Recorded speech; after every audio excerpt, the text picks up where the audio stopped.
Welcome back. Let's kick things off with football. Kingston College and Garvey Maceo High go in defence of their respective titles in little over 2 weeks as the 2025 season of the ISA Urban and Rural Area Schoolboy Football competitions will kick off during their first week of September. The launch was held at the Summit Hotel on Wednesday evening. Head coach of Kingston College, Vassal Reynolds, believes the current Manning Cup and Olivier Shield holders are ready for the defence of their titles.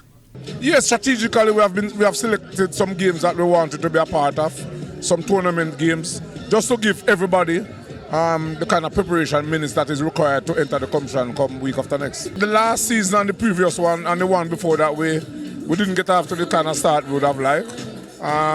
But for us, we are hoping this time around that we'll start on the right footing in a positive way.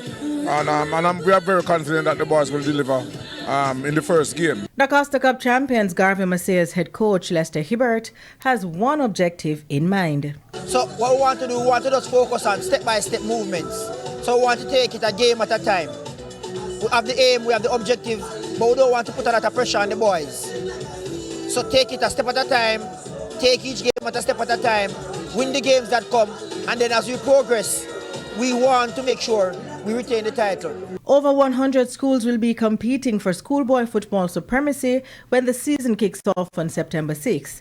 And ISA President Keith Wellington is excited to get the new season underway. Well, similar number of schools as last year. We have 77 DaCosta Cup teams and I think 39 Manning Cup teams. The format is similar to what we have had over the last couple of years.